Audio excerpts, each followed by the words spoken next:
Have you ever walked into a room and felt something you couldn't quite explain? Like the air had turned heavier, or your energy was silently drained away? Perhaps you've stood in line at a grocery store and after a simple exchange with a stranger, you felt inexplicably anxious or tired. You might have chalked it up to age, low blood sugar, or a sleepless night. But what if the true explanation lies deeper, in a subtle interaction between your inner world and invisible forces we've only begun to understand? As a philosopher trained in science, I invite you to explore a truth both ancient and urgent.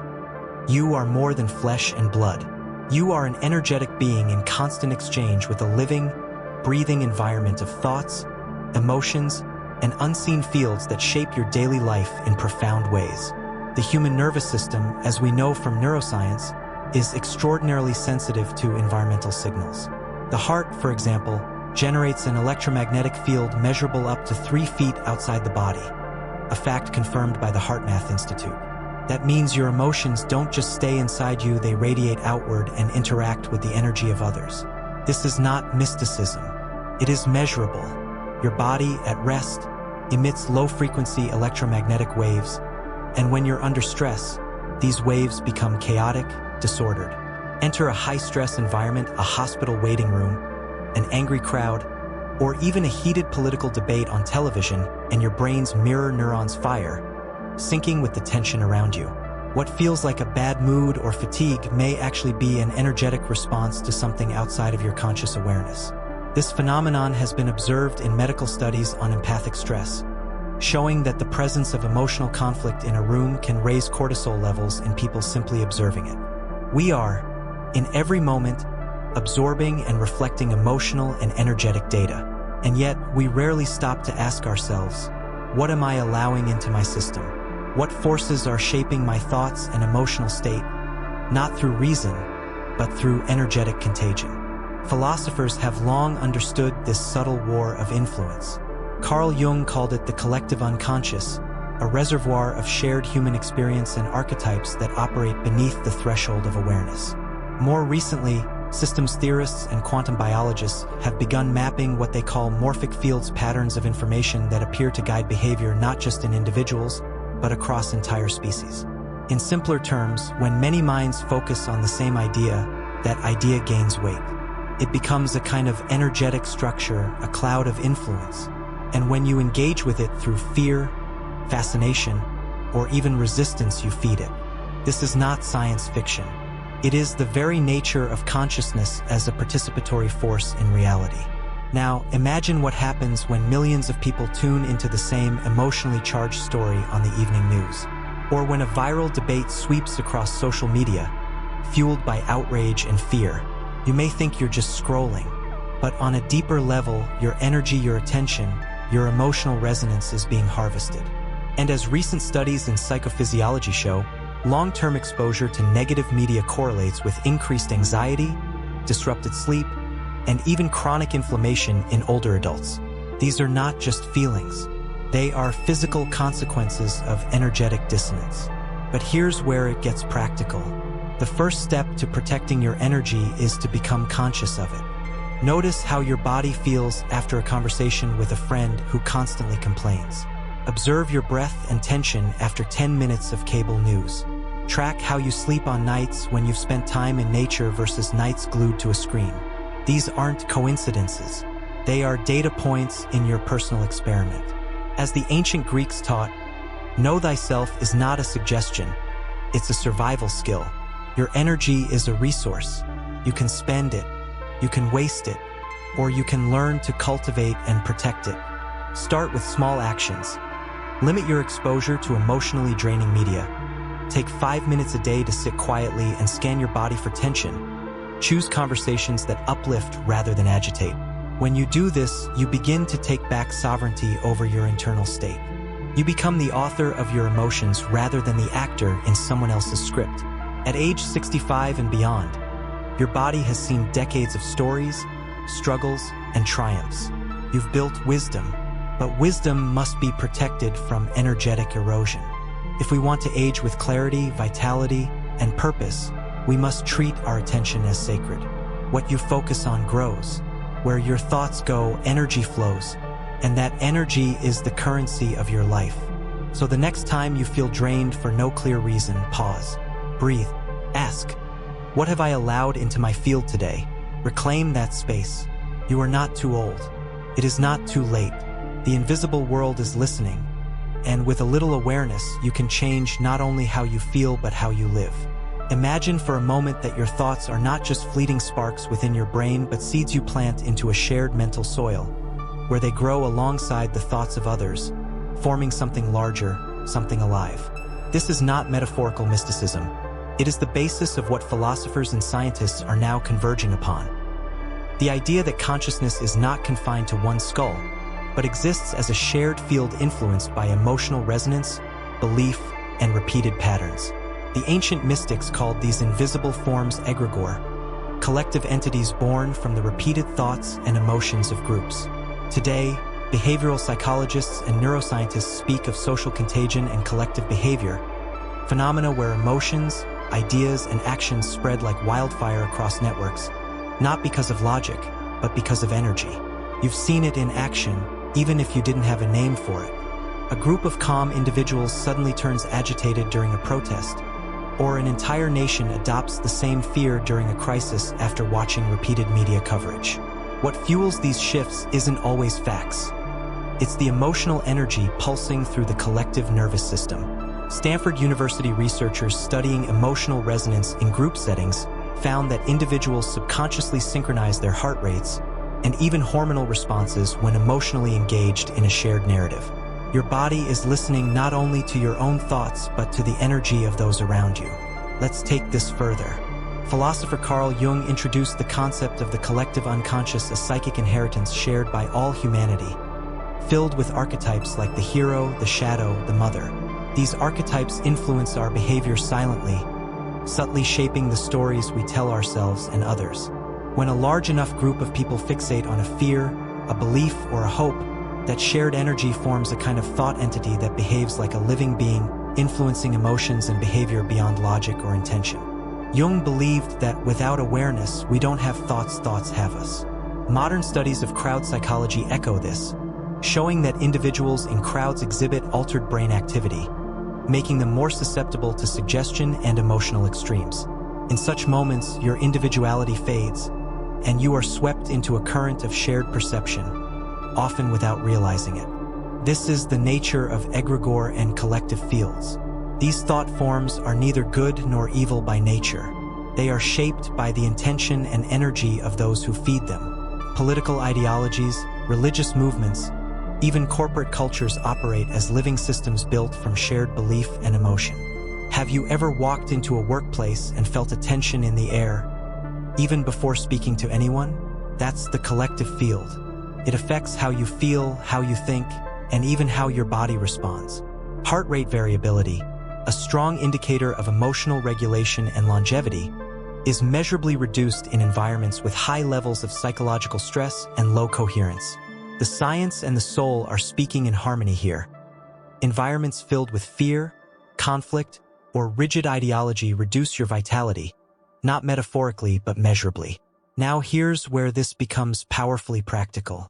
If these collective fields and thought forms gain power through emotional energy, attention, and repetition, then your role is not passive.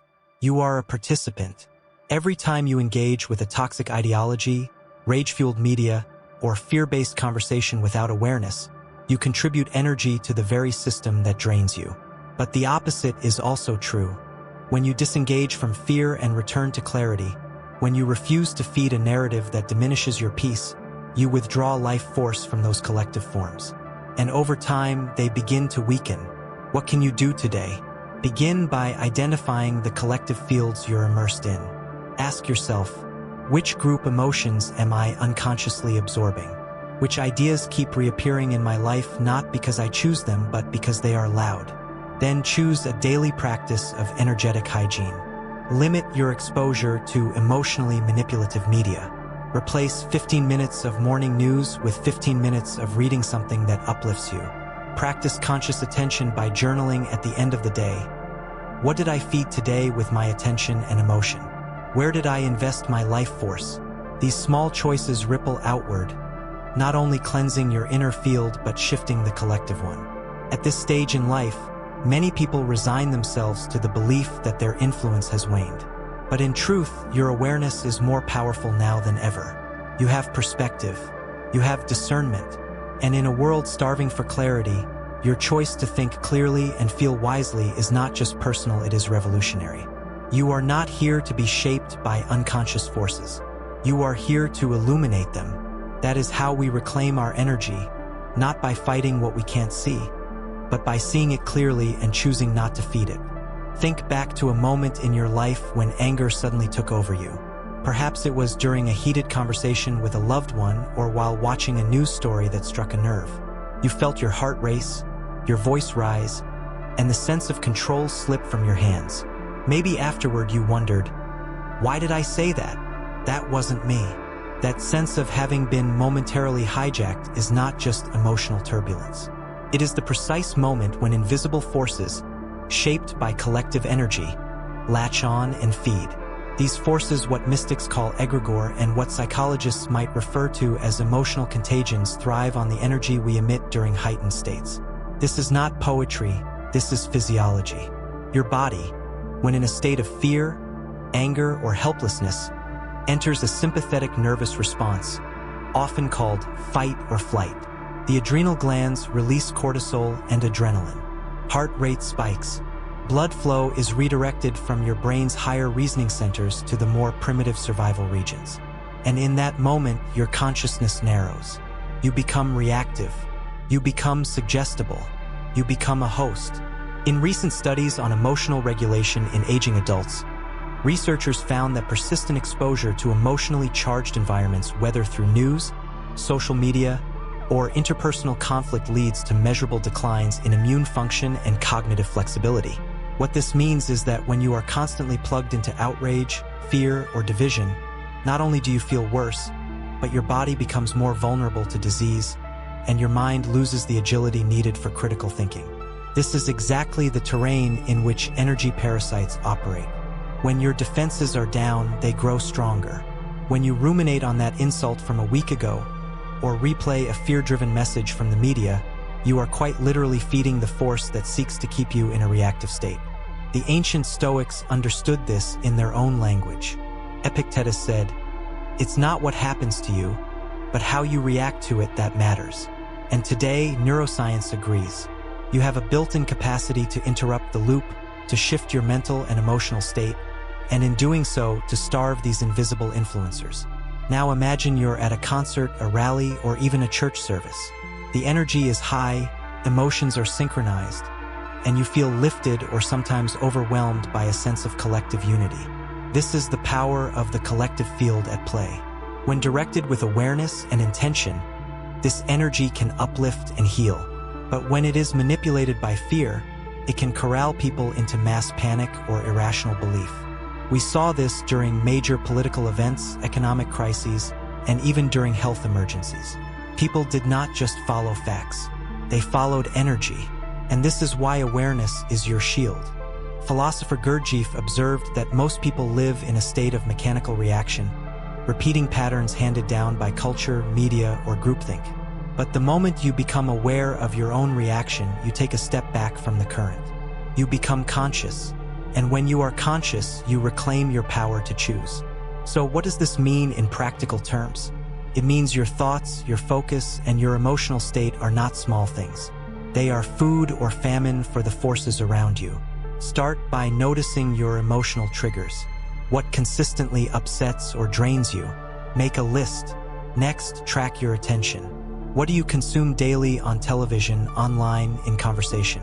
Ask yourself if those things strengthen or weaken your clarity. Then implement what I call a pause practice. When you feel a strong emotion rising, pause. Take 3 deep breaths. Step outside if you can. Feel your feet on the earth. This small gap between reaction and response is where your power lives. It is also where these forces lose their grip. You are not just a receiver of energy. You are a transmitter. And every day, with every thought, you are either amplifying chaos or cultivating coherence. At your age, you carry decades of life force, wisdom, and experience. Do not underestimate the power of your emotional state to shape not just your health, but the energy of those around you. The next generation is watching. They are absorbing how you respond to fear, to conflict, to uncertainty. You can model resilience not just by what you say, but by how you stay calm in the storm. The egregor grow where we pour our energy blindly, but they vanish when we shine the light of conscious presence. So today, choose awareness. Choose peace, not as passivity but as power. The invisible world may be complex, but your greatest protection has always been simple. To know yourself, to guard your attention, and to respond rather than react. There is a quiet revolution that begins the moment you realize your energy is not just something you wake up with, but something you cultivate, protect, and direct with intention. This revolution doesn't begin on a battlefield or in a lab, but in the simple act of reclaiming your attention and choosing how you feel. As you age, society often tells you that energy will decline, that fatigue is inevitable, and that vitality is a memory. But this is not the full truth. While the body changes, your energetic field remains deeply responsive to your thoughts, your focus, your breath, and the environments you engage with. In fact, a growing body of research in psychoneuroimmunology shows that positive emotional states like gratitude, joy, and peace can enhance immune function, increase heart rate variability, and even slow cellular aging. The key lies not in chasing energy from the outside, but in learning to master it from within. Let us begin with a simple truth. Energy is life. When your energy is low, everything feels like a burden. But when your energy is high and stable, life flows with ease. You think clearly, speak gently, and move purposefully. This is not just a psychological effect. It's physiological. According to a study from Harvard Medical School, the vagus nerve, which connects your brain to your heart and digestive system, is highly sensitive to your emotional state. When you practice deep breathing or focus on positive emotion, vagal tone improves, leading to better digestion, cardiovascular health, and emotional resilience. That is the science behind the ancient wisdom of inner peace. You are wired to thrive, not just survive, when your energy is aligned. Now imagine a tuning fork vibrating at a perfect frequency.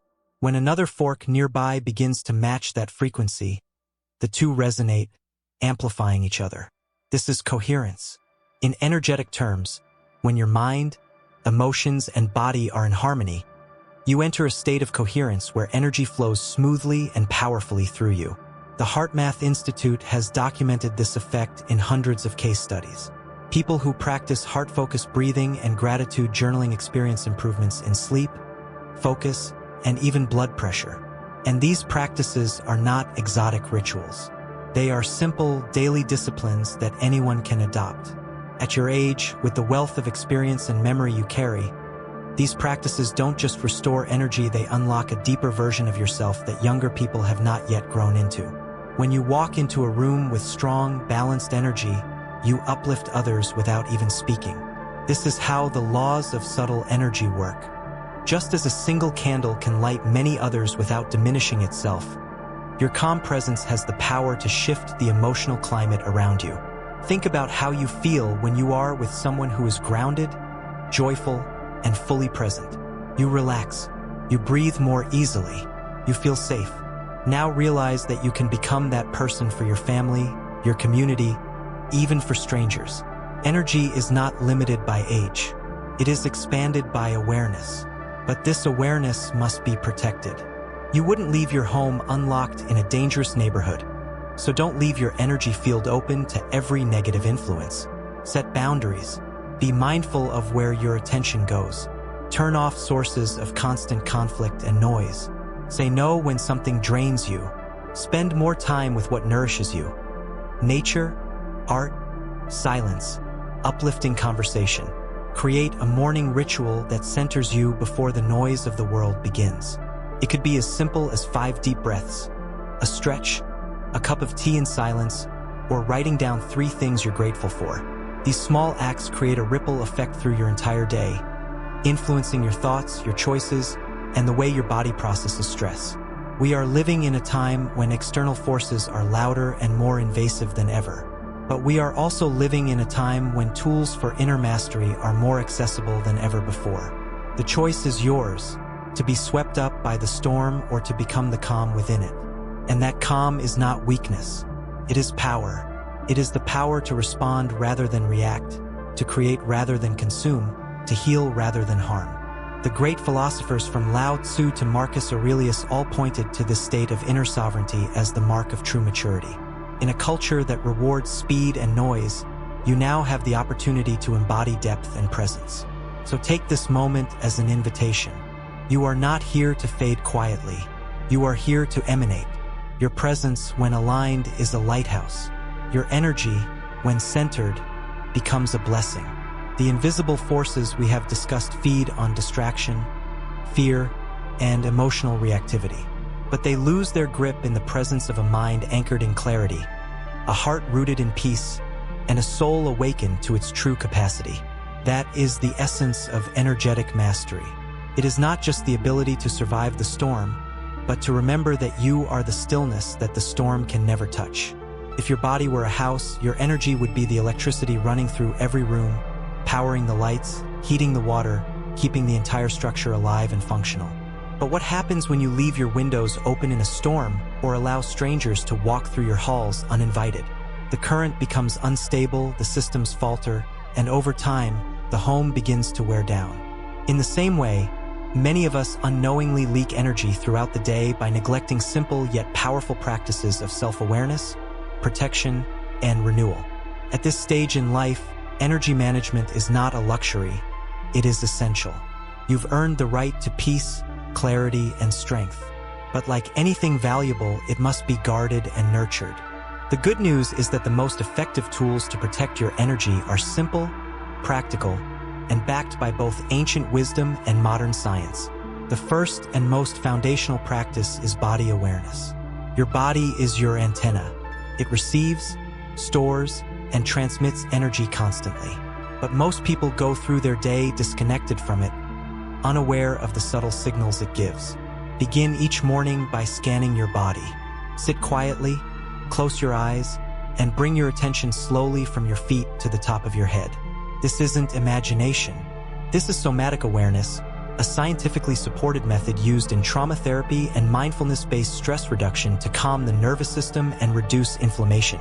Studies from the University of Massachusetts Medical School have shown that daily body scanning reduces chronic pain, improves sleep, and strengthens emotional resilience. As you scan, notice areas of tension or heaviness. Breathe into them. Visualize energy flowing where stagnation once lived. This practice is like clearing debris from a stream, allowing your life force to flow freely again. The second tool is emotional self-regulation. Emotions are not just fleeting feelings. They are energetic frequencies that affect every cell in your body. When you dwell in fear, anger, or despair, your cellular health declines. The Cleveland Clinic notes that chronic negative emotions increase the risk of cardiovascular disease and accelerate aging. But when you shift into gratitude, joy, or compassion, your body responds like a flower opening to sunlight. Heart rate variability improves, cortisol drops, and your brain enters a coherent, balanced state.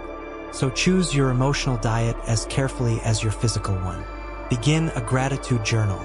Limit exposure to media that triggers anxiety. Choose conversations that uplift instead of drain.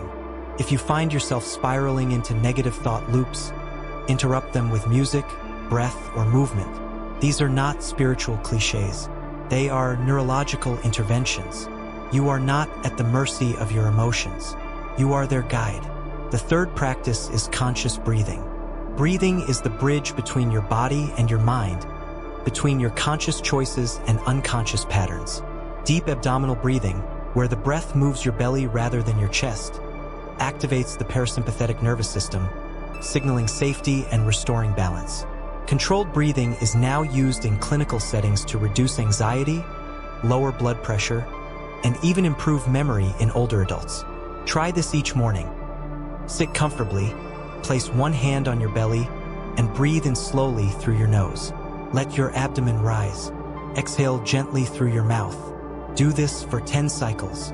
If you want to go deeper, practice alternate nostril breathing, a technique shown in a 2020 study published in the International Journal of Yoga to enhance cognitive function and reduce stress.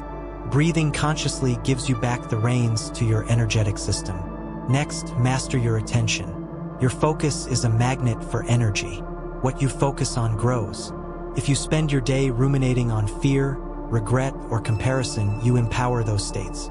But when you direct your attention toward beauty, truth, and possibility, your energy follows.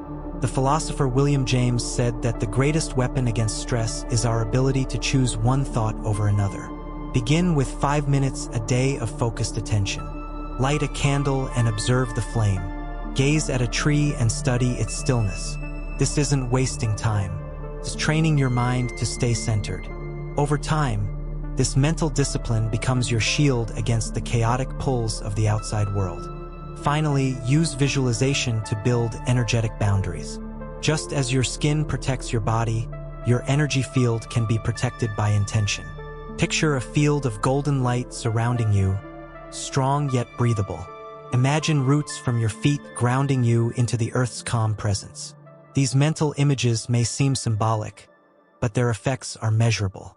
Visualization activates the same brain regions as physical experience, as proven by studies using functional MRI. Athletes use this technique to improve performance. You can use it to strengthen presence and protection. Another powerful method is the palm energy exercise. Sit quietly and hold your palms facing each other near your chest. Breathe deeply and feel the subtle warmth build between them.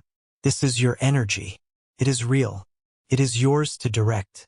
As you practice these techniques, remember, progress is more important than perfection.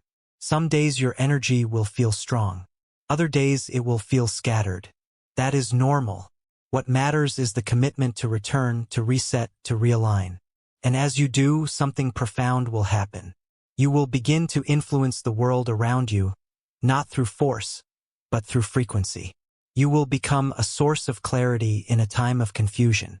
You will become an anchor for those who are adrift. The world does not need more noise. It needs steady light, and that light begins within you. Guard it, grow it, and let it shine without apology.